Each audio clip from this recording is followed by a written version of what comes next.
Hi everyone, here Vera. It has been a while since I posted anything. It's because my family and I had a beautiful holiday overseas, and once back I had a little bit of a struggle starting creating DIYs again. I didn't want to spend money to buy new items for new projects because we are trying to get back on track. So what instead I did, I reorganized my tools and went through all the different materials I've been collecting over the time, and I really challenged myself not to buy a single thing for this next DIY. Something I haven't been sharing much is that I love cooking and baking. I love cooking from scratch when possible, and I love my morning sourdough starter ritual. I really love it. I love waking up in the morning, putting together a bread dough for my family. It is really therapeutic for me. You can call it, I guess, my love language. I have been nursing for my sourdough starter for over a year now, and I remember when I first started I was scared to mess it up, and sometimes I failed.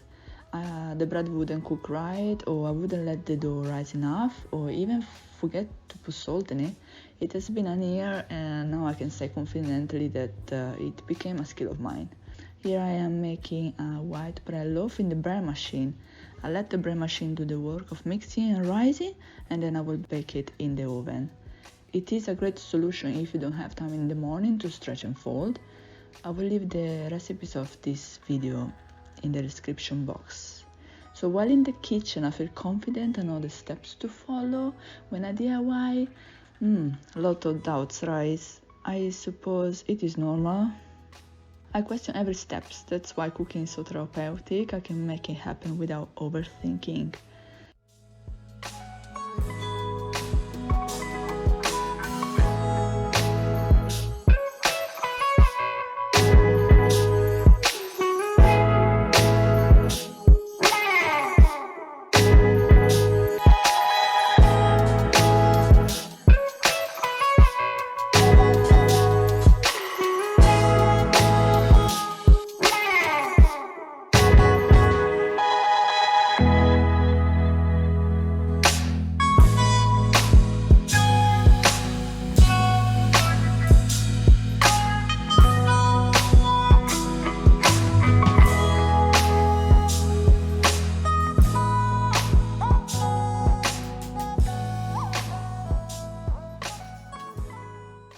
The next morning, the kids are still asleep. I make coffee, prepare a quick but delicious breakfast to enjoy in the quiet of the house. And what else do you really need?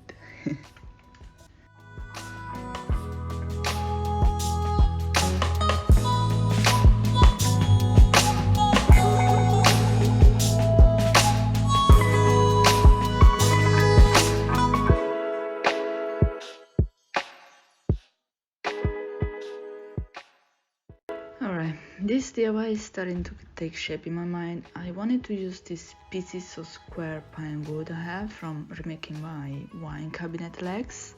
I have different lengths, and so using a particle board cut into the same width as the pine wood, I created two frames, and I used wood glue and screws. I mean, not the best looking, but nobody will know once they're finished. What I have an overflow of is paint. I have been collecting a bit of a collection of some sample pots, and so I went through all of them. Mostly were dry, others were at a critical point, but with this DIY I was actually able to use up a couple of colors. I haven't shared my idea for this project yet. So one day I moved my punch needle artwork in my bedroom, and I really liked how it filled the space on the wall on my side of the bed. It gave dimension and made the walkway feel actually bigger because it was defining the space. But I didn't like that artwork there because it wasn't vibing with the rest of the room, so I am creating a sort of moody pattern fabric, something you will find at an antique store. That's the idea. But at this point I'm actually hoping for the best, because when you DIY you never know. It's a new day and For dinner that day I wanted to make burgers because I had some mincemeat in the fridge. So in the morning I put together all the ingredients for the burgers and I used my stand mixer with a dough hook to mix the dough. The recipes with the sourdough starter are pretty forgiving, and once you let go of the nervousness and overthinking about sourdough starter, that's when the magic happens. Also, practice makes perfect, even though one bread will never look the same as the next. There is a misconception about sourdough starter, and it is about time. But I promise you, it takes me 5 minutes in the evening to feed the sourdough starter and create the leaven. 5 minutes in the morning to put it together. I leave it alone to rise. I just revisit it in the afternoon to shape it, and before dinner I will bake it. And by dinner time I have bread baked. It is really funny the juxtaposition between Vera chef in the kitchen and Vera laying on the floor trying to make what she has in mind come to life without messing it up. DIYs are like this. I mean, you can have the most detailed plan but never goes to plan ever. Here I am shaping the buns and I will let them rise again, and I want to let them rise about double the size. I flatten them up a little bit with the hand, and then you just cover them with the egg and some sesame seeds, optional. You just bake them and they were delicious.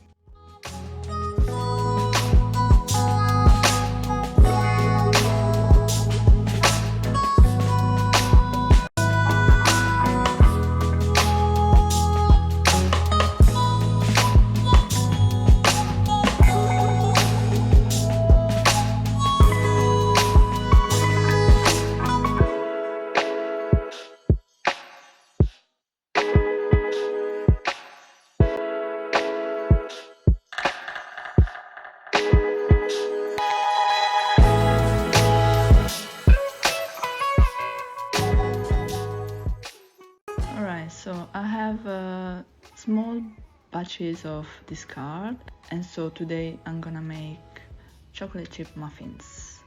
One of these discard is actually a leftover from the burger bun leaven, and I make muffins a little less sweet because I am adding chocolate chips. I really don't like over sweet desserts. Yeah, but the process with sourdough starter are always the same.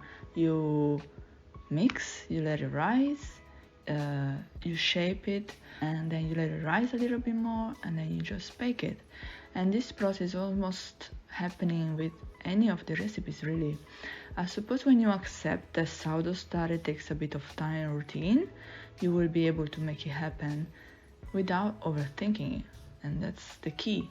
If you can make something without overcrowd your mind with doubts, that's when it will just click and you will just automatically do it, and ideas will come and you actually will enjoy it as part of your routine.